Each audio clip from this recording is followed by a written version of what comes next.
coronary artery disease. Okay? So we'll classify this as this is a small problem. This is your small problem. And then we have what is called acute coronary syndrome. Acute means fast, like it just happened, it just occurred, sudden. That's what acute means, okay? This can mean one of two things. So ACS can mean either you have a partial obstruction in a coronary artery, or you have a complete obstruction, okay? And then you have what's called a myocardial infarction. What's a different way of saying this word? Heart attack. You have a heart attack. A heart attack is 100% a complete obstruction, okay? Now remember, ACS can mean partial or complete. When we say myocardial infarction, we're talking about a complete obstruction. But myocardial infarction means we're starting to have tissue death of the heart. So part of the heart is starting to die. That's what that word means. Myocardial, so myo means muscle, cardio heart, infarction means death. Okay? So death of heart muscle. That's what that means. But that may not necessarily be one of the coronary arteries. It could be something else blocked. No, it's going to be the coronary arteries. And that's because the coronary arteries are what supply the heart itself with the oxygen, with the blood. So there's a blockage here, it's not receiving anything. So when they say I got a triple bypass, they're working on the coronary arteries. I mean, they might have had a bypass in 3 different locations. Okay. That's Yeah. probably what it means. So let's go ahead and start from CAD. So let's talk about patient presentation. How is this patient going to present? And what's going to help this patient out? So someone that has CAD, let's say one day they decide to go to the gym and work out, or they're working on the yard more than they usually do. What happens is when you work out, or actually let me rephrase that. So what's going to happen is the more you work out a muscle, or the more you work out your body, you exert yourself, the more you do that, the more your body has to pump, right, faster, to supply the body with more oxygen. That makes sense so far? Yeah. Okay, so if this person starts to, let's say they're just working out. Now, their heart is going to start contracting at a much faster rate. So that means that the heart itself is going to need more oxygen to keep up demand. Okay? Unfortunately, because of the little pockets of fat, the CAD, the atherosclerosis, this makes the vessels more narrow.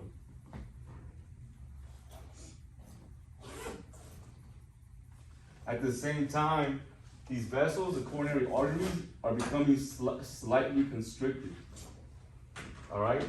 Blood pressure's going up, your BP's going up to make this blood go faster. Even more. What happened? Or it gets more restricted then? Yeah. So the issue here is that the pockets of fat are making the coronary arteries somewhat already like naturally constricted. They have an extra layer of fat that shouldn't be there. So now we have that. Plus, we have that natural constriction that comes whenever we exert ourselves. So what's going to happen is that now we're going to minimize blood flow.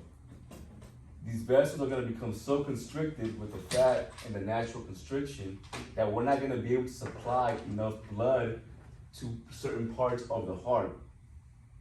So what is that going to cause? Angina. So at this point, we don't have tissue death yet. This is a small problem. This is your small problem. So this patient is going to have what we call stable angina. Stable angina. So I'll write that down. Stable angina.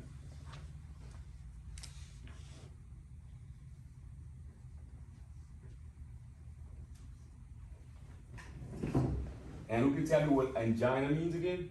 Chest pain. Chest pain. pertaining to heart, yeah. So we call it stable angina because it goes away by itself. So all this patient has to do is just sit down and relax.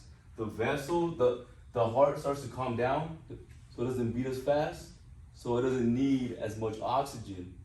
And these vessels will relax, and blood flow will go back to normal.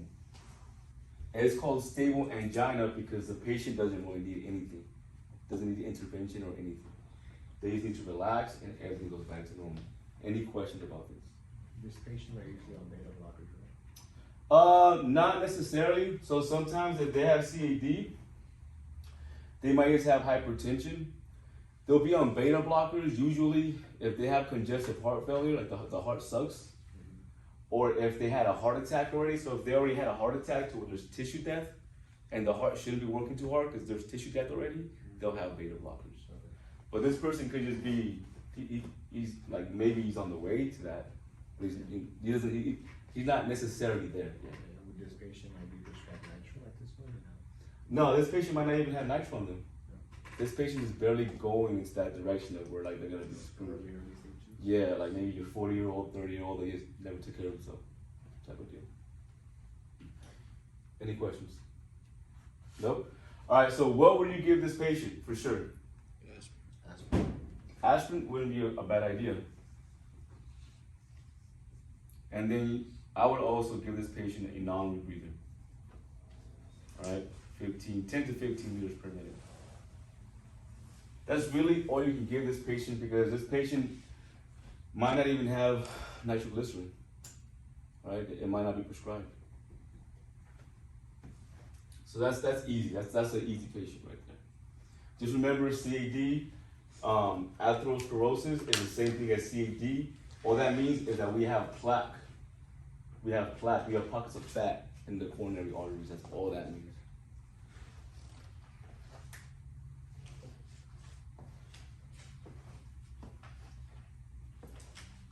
All right. Now, I would write this down. I don't know if it's 80 or 90%, but it's one of these. So 80 or 90% of ACSs and or heart attacks, because heart attacks are ACSs, same thing. They come from patients that have CAD. Okay, so 90% of your heart attacks are ACSs, so 90% of these people. I just put ACSs or heart attacks. Patients have CAD. Or in other words, CAD is the cause of, I'm going to put 80 to 90% because I don't really remember right now. 80 to 90% of ACSs / MIs, okay? So this patient, if they don't wash themselves, eventually it will lead to one of those two. So now let's talk about how this can actually progress into this. Question? No? All right. So, Mia, what this natural constriction? So we have the plaque of fat, right? Mm-hmm. What is that plaque of fat, that extra layer, going to do to the pressure inside the coronary arteries? Increase it? It's going to increase it. Good. So, and remember, guys, it's just fat, so it's still loose, it's still mushy. It's fat. So whenever blood is flowing through the coronary arteries that have CAD, is gonna go at a faster rate. These people, your CAD people, are the ones that have hypertension. So if you guys forgot that, write that down too. So these people have hypertension. HTN, right? They have hypertension. So what'll happen is that as the blood is traveling through the coronary arteries at a fast rate, sometimes some of this fat will get nicked off. It'll just come off from the pressure itself. And Brian, do you know what happens when that occurs? As a partial or full obstruction? This will turn into a partial and can turn into a complete. So the way this happens is that, Manuel, what part of your blood makes scabs? Makes a scabbing occur? Platelets. So this is what's going. So this is what happens. And as your blood is running through your coronary arteries, and they see a tear. Don't know exactly how this happens, but your platelets will realize that there's a tear that came off of the wall, and it will identify that as an injury.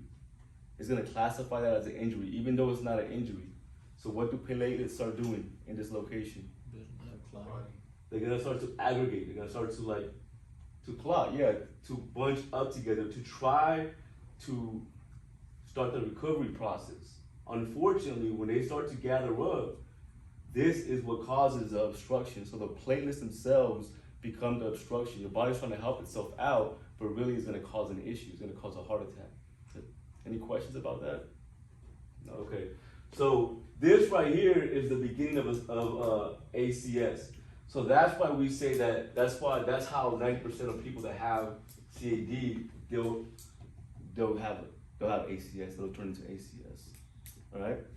So what can this patient benefit from right now? Aspirin. What's aspirin gonna do for this patient? It's gonna stop the clotting from continuing. It's gonna stop the accumulation of platelets. So this patient can definitely benefit from aspirin. It's gonna stop this dead in its tracks, so at least it won't grow any bigger. Okay? And then we wanna pump them with oxygen as well. And nitrogen prescribed, right? If they're prescribed nitro, then give them nitro too, 100%.